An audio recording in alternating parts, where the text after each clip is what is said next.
नमस्कार.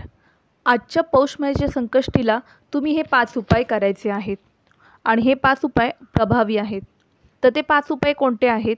तर आपण ते जाणून घेऊया. तर पहिला उपाय आहे की तुम्ही काय करायचे की ओम ग गणपते नमः या मंत्राचा 108 वेळा जप करायचा आहे. जर 1008 वेळा जप केलात तर सगळ्यात उत्तम. याने काय होतं की तुमची कोणती इच्छा असेल तर ती पूर्ण होते. कारण ही संकष्टी असते, त्याच्यामुळे बाकीच्या दिवसांपेक्षा या दिवशी केलेली उपासना ही जास्त फलदायी असते. दुसरा उपाय आहे, जर तुमच्या विवाहामध्ये बाधा येत असतील तर त्या दिवशी काय करायचं, दुर्वांचा जी दुर्वा असतात ना, 21 जुड्यांच्या ज्या दुर्वा असतात त्या गणपतीला व्हायच्या आणि गूळ असतं आपल्या घरातलं त्याच्यावर तूप टाकून गणपतीच्या पुढ्यात ठेवायचं. यामुळे काय होतं, आपल्या विवाहामध्ये ज्या बाधा असतात त्या दूर होतात. पण अजून एक सांगायचं आहे की हे गोष्ट प्रत्येकाला लागू होईल अशी नाही, किंवा काहींच्या पत्रिकेमध्ये स्ट्रॉंग शनी असतो त्यांच्यासाठी उपाय वेगळे असतात. काहींच्या पत्रिकेत स्ट्रॉंग मंगळ असतो किंवा सौम्य मंगळ असतो, तर त्यांच्यासाठी हे उपाय वेगळे असतात. पण हा जो मी उपाय सांगितले की ज्याच्या पत्रिकेमध्ये मंगळ किंवा शनी नाही आहे, ज्याने आहे त्यांनी केला तरी चालेल, काही प्रॉब्लेम नाही आहे. त्यांचे काही जे अडथळे असेल थोड्याफार प्रमाणात कमी होतील, पण त्यांच्यासाठी कसे वेगळे स्ट्रॉंग उपाय असतात.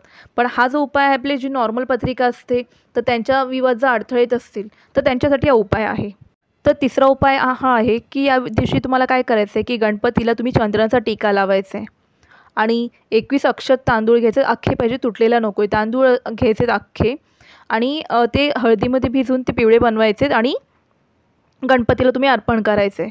आणि तुम्हाला जो आता मंत्र सांगते त्याचा जप करायचा आहे. वक्रतुंड महाकाय सूर्यकोटी समप्रभ निर्विघ्न कुर्मे देव सर्वकार्येषु सर्वदा. यामुळे देखील आपल्या इच्छा पूर्ण होण्यास मदत होते. आता चौथा उपाय काय आहे, कर्जाच्या संबंधित आहे. आता तुम्हाला माहिती आहे कर्जाचे म्हणजे कर्जमुक्ती करण्यासाठी बरेच उपाय आहेत, तर त्यांच्यावर देखील मी एक व्हिडिओ फ्युचरमध्ये घेऊन येईन आणि काही जणांना माहीत देखील असेल, कारण आजकाल लोक गुगल सर्च, यूट्यूबवर अनेकदा व्हिडिओ इथले टाकले जातात. तर आत्ताचा उपाय तुम्हाला काय करायचं आहे की आजच्या दिवशी तुम्हाला मूषकवर सवार असलेला म्हणजे गणपती म्हणजे उंदरावर स्वार असलेला गणपती तुम्हाला त्याची जी मूर्ती असेल ती तुम्हाला घरी आणायची आहे. जर मूर्ती नसेल तर तुम्ही एक फ्रेम आणली तरी चालेल, छोटी फोटो आणला तरी चालेल. तरी त्याच्यामुळे काय होईल, तुम्हाला कर्जमुक्ती होण्यास मदत होईल आणि घरामध्ये सुख समृद्धी नांदेल. आता 5वा उपाय काय आहे की गणपतीला आजच्या दिवशी काय करायचं आहे, हळकुंड असतात ना, अशा 5 हळकुंड तुम्हाला गणपतीला अर्पण करायचं आहे आणि तुम्हाला ह्या मंत्राचा जप करायचा आहे. श्री गणाधिपतये नमः. श्री गणाधिपतये नमः या मंत्राचा तुम्हाला 108 वेळा जप करायचा आहे. आणि काय करायचं की आजपासून कंटिन्यू तुम्हाला 10 दिवसात जप करायचं आहे, की याच्यामुळे काय होतं की धनवृद्धी देखील होते. जर एखाद्याला जॉबमध्ये प्रमोशन पाहिजे असेल किंवा एखाद्याला नोकरीची समस्या असेल तर ती देखील दूर होते. तर हे उपाय प्रत्येकाने करून बघा. साधे सोपे उपाय आहेत आणि जे मी करते, ज्याचा मला म्हणजे फळ मिळालं आहे, तेच उपाय इथे मी तुम्हाला सांगितलेले आहेत.